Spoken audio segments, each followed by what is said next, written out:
Hello everyone, মোৰ এই পেজটোলৈ আপোনালোক সকলোকে স্বাগতম জনাইছো। আজি থাৰ্ড গ্ৰেড আৰু ফৰ্থ গ্ৰেডৰ কাৰণে কেইটামান অতিকৈ গুৰুত্বপূৰ্ণ প্ৰশ্ন উত্তৰ লৈ আহিছো আপোনালোকৰ মাজত। ভিডিঅ'টো স্কিপ নকৰাকৈ চাব, আপোনালোকৰ পৰীক্ষাৰ কাৰণে খুবেই সহায় হ'ব। আৰু আপোনালোকে যদি ভিডিঅ'টো প্ৰথম চাই আছে তেতিয়াহ'লে পেজটো ফলো কৰি ল'ব, লগতে ভিডিঅ' এটা শ্বেয়াৰ কৰি দিব। সো আহক কি কোৱেশ্চন আছে আমি আলোচনা কৰোঁ। কাজিৰঙা ফাৰ্ষ্ট কোৱেশ্চন আছে, Kaziranga National Park has the following type of forest. Kaziranga ৰাষ্ট্ৰীয় উদ্যানত তলতীয়া কোনবিধ অৰণ্য পোৱা যায়? মই অপশ্যন কেইটা পঢ়ি নিদিওঁ, আপোনালোকে পঢ়ি ল'ব, মই কাৰেক্ট এনসাৰ কৰি যাম। কাজিৰঙা ৰাষ্ট্ৰীয় উদ্যানত তলতীয়া কোনবিধ অৰণ্য পোৱা যায়? ইয়াৰে কাৰেক্ট এনসাৰ হ'ব option number 1, grassland and savanna. মনত ৰাখিব, grassland and savanna. Question number 2 আছে, how many airports are there in Assam? অসমত কিমানটা বিমানবন্দৰ আছে? How many airports are there in Assam?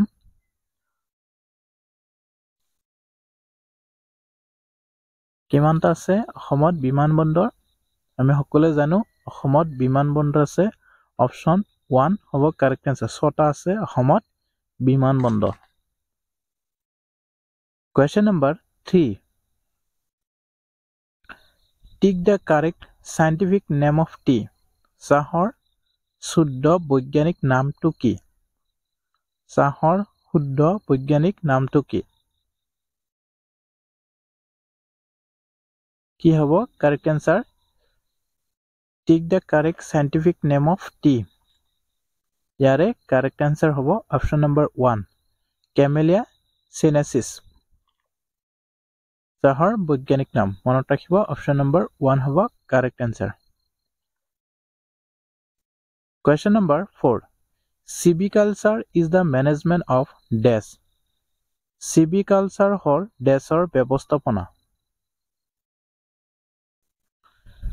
Civiculture হ'ল ডেছৰ ব্যৱস্থাপনা। কি হ'ব ইয়াৰে কাৰেক্ট আনসাৰ? Civiculture হ'ল ডেছৰ ব্যৱস্থাপনা। ইয়াৰে কাৰেক্ট আনসাৰ হ'ব অপশ্যন নম্বৰ 4, ফৰেষ্টৰ ব্যৱস্থাপনা। Civiculture হ'ল ফৰেষ্টৰ ব্যৱস্থাপনা। মনত ৰাখিব, আহিব পাৰে, পৰীক্ষাত দিব পাৰে। Question number 5, the marriage ceremony of the Ahom is called dash. আহোমৰ বিবাহ উৎসৱক dash বোলে।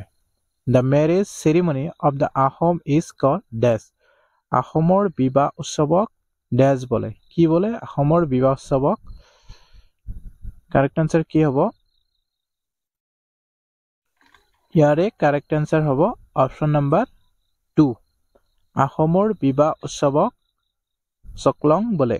মনত ৰাখিব, চকলং। অপশ্যন নম্বৰ 2 হ'ব correct answer. Question number 6, how precaution should be taken to prevent flood? How precaution should be taken to prevent flood? বানপানী নিয়ন্ত্ৰণৰ বাবে কি ব্যৱস্থা গ্ৰহণ কৰিব লাগে? বানপানী নিয়ন্ত্ৰণৰ বাবে কি ব্যৱস্থা গ্ৰহণ কৰিব লাগে? ইয়াৰে কাৰেক্ট আনসাৰ কি হ'ব? How precaution should be taken to prevent flood? ইয়াৰে অপশ্যন নম্বৰ 4 হ'ব correct answer, all of the above। মনত ৰাখিব, 4টা 3টা কি হ'ব কাৰেক্ট। Question number 7 আছে, the highway that links Assam with the rest of India is dash. অসমক ভাৰতৰ আন ঠাইৰ লগত সংযোগ কৰা ৰাষ্ট্ৰীয় ঘাইপথটো হ'ল the highway that links Assam with the rest of India is dash. অসমক ভাৰতৰ আন ঠাইৰ লগত সংযোগ কৰা ৰাষ্ট্ৰীয় ঘাইপথটো কি? ঘাইপথটো কি হ'ল? কি হ'ব ইয়াৰে কাৰেক্ট আনসাৰ হ'ব অপশ্যন নম্বৰ 3, হাইৱে নং 31। মনত ৰাখিব, 31 নং ৰাষ্ট্ৰীয় ঘাইপথ হ'ল অসমক ভাৰতৰ আন ঠাইৰ লগত সংযোগ কৰা ৰাষ্ট্ৰীয় ঘাইপথ। মনত ৰাখিব। Question number 8, which of the following species is not endemic to Assam? তলৰ কোনটো অসমৰ স্থানিক প্ৰজাতি নহয়? Which of the following species is not endemic to Assam.